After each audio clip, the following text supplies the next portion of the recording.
Good evening everyone, welcome back to our channel smart guidance. আজকের খুব গুরুত্বপূর্ণ একটা ব্যাপার নিয়ে আমরা আলোচনা করব। একদম রিসেন্টলি কিছু খবর আমরা পেয়েছি বিভিন্ন সোশ্যাল মিডিয়া সূত্র, যেগুলোকে বিশ্বস্ত খবর বলা যায়, একাধিকবার সেগুলো ঠিক হয়েছে। কি বিষয়? পিএসসি ক্লার্কশিপের যে পরীক্ষাটা হয়ে গিয়েছে এবং পিএসসি মিসলেনিয়াসের যে পরীক্ষাটা হয়ে গিয়েছে, সেই পরীক্ষাগুলোর রেজাল্ট কবে বেরোতে পারে এবং আসন্ন পঞ্চায়েতে যে রিক্রুটমেন্টটা হবে বলে আমাদের পঞ্চায়েত মন্ত্রী আশ্বাস দিয়েছে, সেখানে কত ভ্যাকান্সি থাকতে পারে। তো এই বিষয়গুলো নিয়ে আজকে আমরা আলোচনা করব। প্রথমত বলি যে আমরা জানি যে আমাদের মিসলেনিয়াস যে মেন্স পরীক্ষা যেটা হয়ে গিয়েছে, যেটা রিসেন্ট ফর্ম ফিল আপ চলছে, এইটার ব্যাপারে আমি বলছি না, আমি বলছি যেটা হয়ে গিয়েছে সেই পরীক্ষাটা নিয়ে বেশ কয়েক মাস কেটে গিয়েছে। যারা পরীক্ষা দিয়েছে তারা অধীর আগ্রহে অপেক্ষা করে আছে মেন্স পরীক্ষার রেজাল্টের জন্য।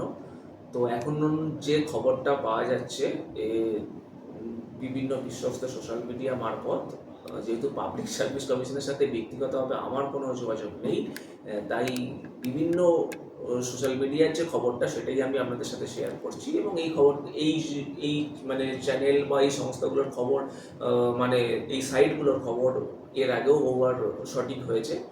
তো সেইখান থেকে যে জিনিসটা আমরা জানতে পারছি সেটা হলো যে মিসলেনিয়াস পরীক্ষার রেজাল্ট প্রকাশিত হওয়া জাস্ট সময়ের অপেক্ষা, অর্থাৎ প্রায় সব কিছু তৈরি, একদম কাজ গুটিয়ে নিয়ে এসছে বলা যায় পাবলিক সার্ভিস কমিশন।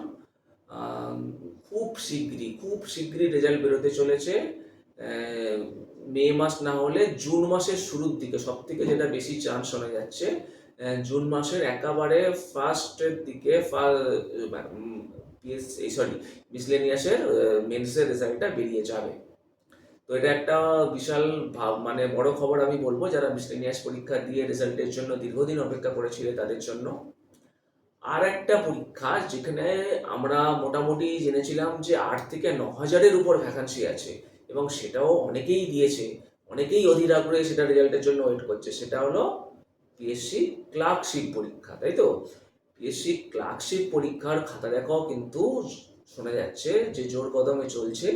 এবং একটা যেটা আশঙ্কা করা হয়েছিল আগে যে অনেকটাই হয়তো দেরি হবে, নতুন সরকার আসার পর যে দ্রুত গতিতে পিএসসি কাজ করছে আমরা দেখতে পাচ্ছি, একের পর এক রেজাল্ট অ্যানাউন্স করছে।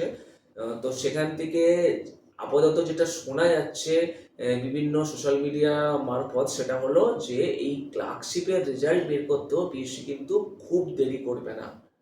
মোটামুটিভাবে জুলাই না হলে অগস্টে কিন্তু একটা বেশ ভালো চান্স আছে এই পিএসসি ক্লার্কশিপের ফাইনাল রেজাল্টটা তারা ডিক্লেয়ার করে দেবে। তো সেই কারণে আবারও বলছি, যারা ক্লার্কশিপ পরীক্ষা দিয়েছো তারা টাইপিংয়ের জন্য প্র্যাকটিস শুরু করে দাও। আর যারা মিসলেনিয়াস পরীক্ষা দিয়ে ওয়েট করছো তারা অবশ্যই পার্সোনালিটি টেস্টের জন্য কিন্তু এখন থেকে প্র্যাকটিস শুরু করে দাও তোমরা। ওকে, এইবার আসি পঞ্চায়েতে। পঞ্চায়েত নিয়েও একটা বড় খবর আছে। আমরা জানি যে আমাদের মাননীয় পঞ্চায়েত মন্ত্রী তিনি সদ্যই মানে ঘোষণা করেছিলেন যে পঞ্চায়েতে প্রায় 6,500-এর উপর ভ্যাকান্সি আছে, যেগুলোতে খুব দ্রুত নিয়োগ করা হবে। এখন যেটা খবর পাওয়া যাচ্ছে যে বিভিন্ন জেলার যে ডিস্ট্রিক্ট ম্যাজিস্ট্রেট তাদের কাছে একটা রিপোর্ট চাওয়া হয়েছে মোটামুটি এই মাসের 20 তারিখের মধ্যে, যে কত ভ্যাকান্সি আছে যেগুলোতে ইমিডিয়েট নিয়োগ করা দরকার এই মর্মে। তো সেই থেকে আমরা আশা করছি 6,500-এর উপর তো বটেই, আরও এই সংখ্যাটা বাড়লেও অবাক হবার কিছু থাকবে না। পঞ্চায়েতে একটা বড় সংখ্যক নিয়োগ কিন্তু হতে চলেছে। তো যারা চাকরি প্রার্থী ভাই বোন আছে তাদের জন্য এটাও একটা বড় খবর। তো এটা একটা গোল্ডেন পিরিয়ড আমি বলবো, যে বিভিন্ন পরীক্ষার রেজাল্ট বেরোচ্ছে এবং মিসলেনিয়াসের ফর্ম ফিল আপ চলছে, পঞ্চায়েতের রিক্রুটমেন্ট হতে চলেছে। এবং আমরা এও জানি যে এটাও খবর পাওয়া যাচ্ছিল যে পিএসসি ক্লার্কশিপ, এনবিআই এই পরীক্ষাগুলোর নোটিফিকেশনও খুব দ্রুত আসতে চলেছে।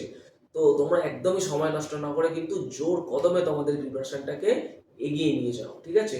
তোমরা যদি আমাদের সাথে যুক্ত হয়ে তোমাদের প্রিপারেশন এগিয়ে নিয়ে যেতে চাও তাহলে নিচের দেওয়া নাম্বারে যোগাযোগ করতে পারো। আর যদি অন্যত্র বা যে কোনোভাবেই তোমরা মানে মানে যুক্ত হও না কেন, অন্য জায়গায়, মানে সেক্ষেত্রেও কোনো অসুবিধা নেই। তোমরা শুধু তোমাদের প্রস্তুতিটাকে জারি রাখো, ঠিক আছে? ধন্যবাদ।